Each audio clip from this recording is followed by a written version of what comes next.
Hello students. आज का जो हमारा टॉपिक है उसमें हम बात करेंगे परसेंटेजेस के बारे में। It is very important chapter. जितने भी एप्टीट्यूड बेस्ड टेस्ट होते हैं उसमें सबसे प्राइमरी जो रिक्वायरमेंट है दैट इज परसेंटेज। तो आइए बात करते हैं परसेंटेजेस के बारे में। तो परसेंटेज में हम लोग दो तीन चीज़ें समझेंगे सो दैट हम उस चैप्टर के बेसिक्स जो है फाउंडेशन उनको अच्छे से समझ पाए। सबसे पहले व्हाट इज परसेंटेज, क्या होता है परसेंटेज। परसेंटेज और फ्रैक्शन का आपस में क्या रिलेशन है, बिकॉज जब तक हम परसेंटेज का फ्रैक्शन रिलेशन नहीं समझेंगे तो हम क्वेश्चंस को इजीली टैकल नहीं कर पाएंगे।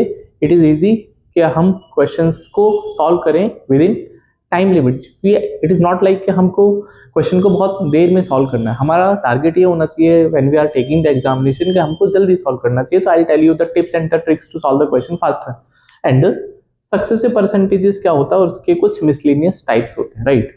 तो चलिए शुरू करते हैं कि व्हाट इज परसेंटेज। तो अगर हम परसेंटेजेस के बारे में बात करते हैं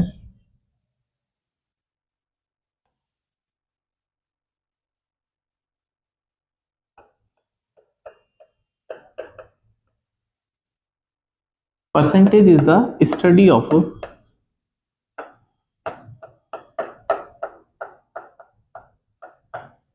तो परसेंट की स्टडी को परसेंटेज बोलते हैं।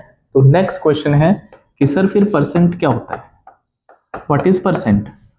तो percent, it this word can be bifurcated into two words. This is per plus cent. तो इसका अगर हम लिटरल मीनिंग समझते हैं, per means that is out of and cent means 100। तो इसका सीधा सा मतलब है कि हम किसी भी चीज को 100 के रेस्पेक्ट में मेजर जब करते हैं या कंपेयर करते हैं तो हमको परसेंटेज जो है वो समझ में आता है, राइट।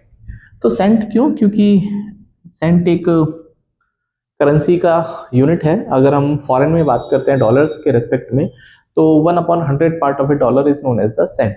तो इसीलिए हम उसको पर सेंट बोलते हैं। आई होप आपको ये थोड़ा सा बेसिक समझ में आया होगा, राइट। बट आखिर हम मैथमेटिक्स के वर्ल्ड में परसेंट को कैसे हम समझते हैं और कैसे हम अप्रोच करते हैं। बहुत सिंपल सा एक एग्जांपल लेते हैं। जैसे मैं आपसे बोलता हूं कि a% ऑफ b, तो क्या मतलब है कि किसी भी नंबर का कुछ परसेंट निकालना है। For example 20% of 30। बहुत बेसिक है कि 30 का 20% कैसे कैलकुलेट करेंगे। तो अगर आपको a% ऑफ b करना है तो आपको a/100% का फ्रैक्शन इंटू b से मल्टीप्लाई करना है। तो अगर हम इस प्रोसेस को यहाँ पर इंप्लीमेंट करते हैं तो 20 को 100 से डिवाइड करेंगे और ऑफ का मतलब मैथमेटिक्स में मल्टीप्लीकेशन होता है। तो हम इसको 30 से मल्टीप्लाई करेंगे।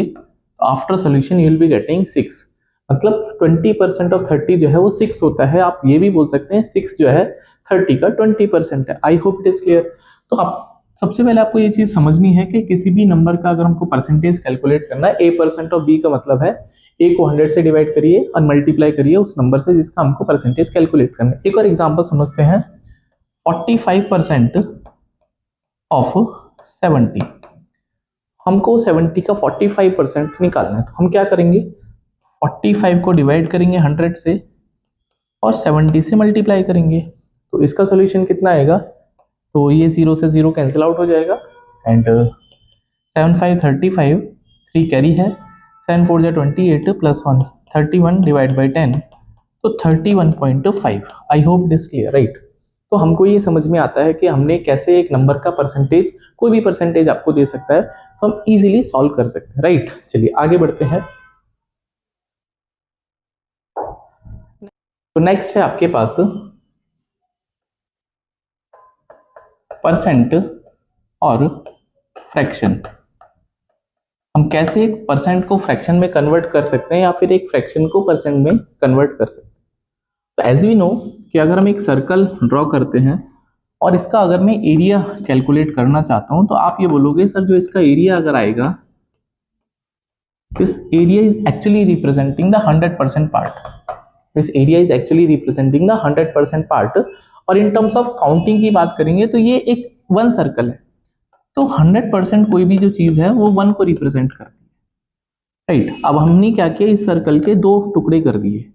तो अभी जो एरिया है वो हाफ हाफ हो गया। इन terms of count it is 1/2 and in terms of percentage 100 का हाफ करेंगे, इन टर्म्स ऑफ परसेंटेज ये 50% आएगा।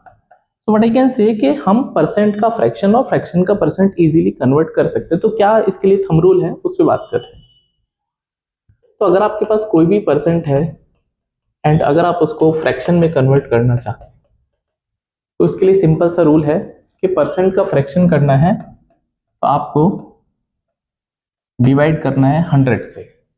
सिमिलरली इवन डेसिमल में भी कन्वर्ट करना है, तो एक ही बात है। और आपको डेसिमल और फ्रैक्शन को परसेंट में कन्वर्ट करना है तो आपको इसको 100 से मल्टीप्लाई करना है।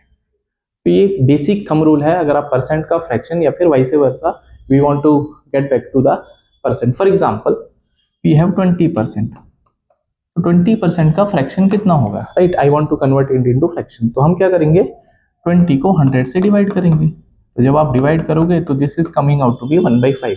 तो आई कैन से 20% का जो फ्रैक्शन पार्ट होगा वो 1/5 होगा, राइट? सिमिलरली हम एक और नंबर लेते हैं 45%। तो 45% का भी अगर हमको फ्रैक्शन करना है तो 45 को भी 100 से डिवाइड कर लेते हैं, तो 5 से 9 हो जाएगा, 5 से 20। तो 45% is equivalent to 9/20। I hope it is clear, right? Similarly हमारे पास एक नंबर है 1/3। Now this is fraction. 1/3 is a fraction and we want to convert this fraction into percent. So what I told you, whenever we have fraction and I want to convert this into percent, I have to multiply that fraction by the 100. What does it mean actually? कि हमको जो भी fraction given है उसको 100 से multiply करना है। So this is coming out to be 33.33, or in mixed fraction form I can write 33 complete 1/3. So 1/3 is equivalent to 33.33%. One more example I can take, 1/4. 1/4 is actually 1/4 and we have to just multiply it by 100 also. So this is after solution you will be getting 25%. तो एक चीज आपको मैंने सिखाया था कि 1 को 100 बोलते हैं in terms of percentage, 1 को 100 बोलते हैं। तो whenever we have 1 like 1/7, तो हम 1 को 100 से इसीलिए मल्टीप्लाई कर रहे हैं बिकॉज 1 का मतलब 100% होता है।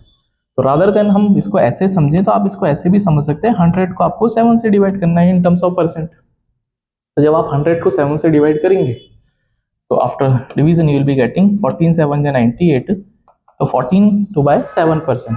और अगर आप इसको डेसिमल में लिखना चाहते हैं यू कैन राइट 14 1/14 14.28%। बहुत सारे बच्चों को शायद से कंफ्यूजन हो सकता है कि सर हम ये कैसे लिख पाते हैं, एक बार वो भी थोड़ा सा रिकॉल कर लेते हैं, राइट? देखो कैसे करते हैं इसको, बहुत बेसिक है, आपने 6-7 क्लास में आई थिंक ये सिखाते हैं, बल्कि उससे पहले भी, कि एज आई टोल्ड यू 100 को 7 से डिवाइड करना है। तो जिस टेबल आपको पढ़ना है 7 का टेबल 10 में पढ़ेंगे बिकॉज 1 से तो 1 is actually smaller than the 7, तो हम एक नंबर और लेंगे। तो जब आप 7 1 7 करेंगे तो विल बी गेटिंग, और 3 रिमाइंडर आएगा और जो नेक्स्ट डिजिट है उसको आप नीचे कॉपी कर लेंगे, तो वी हैव 0 है। नाउ 7 into 4 28, तो we are left with 2, right? अब यहाँ पे एक चीज नोटिस करनी है कि this is known as the divisor, इसको बोलते हैं quotient, and this is known as the remainder. तो अगर आपको डायरेक्टली मिक्स फ्रैक्शन लिखना है तो मिक्स फ्रैक्शन लिखने के लिए आपको QRD लिखना है, QRD, हाँ, this is mix fraction.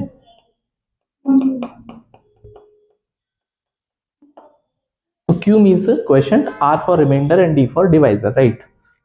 So here the quotient is 14, remainder is 2 and the divisor is 7. So I can say क्योंकि हमने फ्रैक्शन का परसेंट किया है तो ये परसेंट आ जाएगा, राइट? अब अगर आप इसको डेसिमल में कंटिन्यू करना चाहते हैं तो you can not leave here, आपको फिर इसका डेसिमल पार्ट भी सॉल्व करना पड़ेगा। फॉर दैट हम क्या करने वाले हैं, हम इसको फर्दर सॉल्व कर सकते हैं, राइट? अब कैसे करेंगे further solve, I will tell you. तो इसी को अगर मुझे कंटिन्यू करना है डेसिमल के टर्म्स में भी, तो 7 1 7, then 7 4 28. Now we have 2 and we don't have any digit now, so I'll put decimal here and we can take the 0 on the right hand side of the 2. So now I can again count the table, 7 into 2 14, so we are left with 6, and again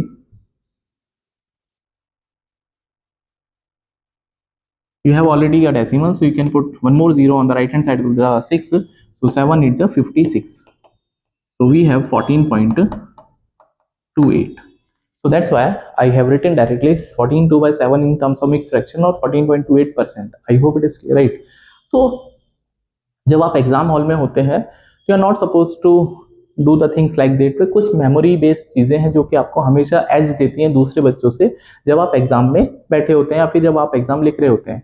उसके लिए हमारे पास कुछ percentage के fractions हैं जो कि आपको directly recall करने या फिर रिमाइंड करने हैं, ठीक है। तो जैसे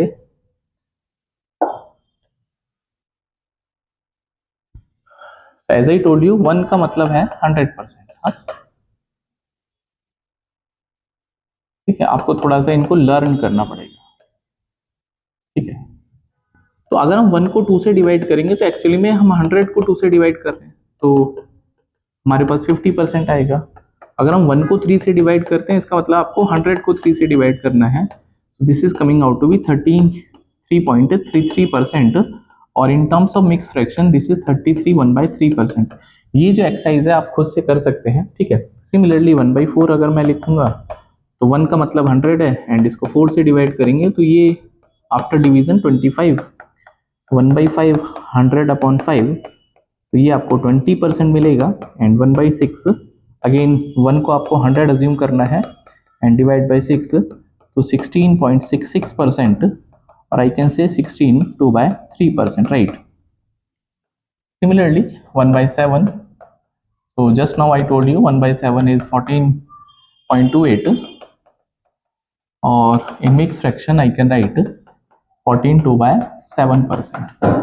1/8 is 12.5%, that is 100/8 12.5%. 1/9 100/9 11.11%. 1/10 is 100/10, this is 10%. 1/11 is 100/11 9.09%. ये मुझे याद है तो इसलिए मैं जल्दी जल्दी लिख पा रहा हूँ। Once you will memorize these आप भी जल्दी जल्दी एग्जाम में लिख सकते हैं, राइट। तो it is not a magic के बहुत मुश्किल है इसको सीखना, इट इज़ जस्ट मैथमेटिक्स। तो आप जितना प्रैक्टिस करेंगे you will be learning it faster. So 12 8 जा 8.33 और आई कैन से 8 1/3%.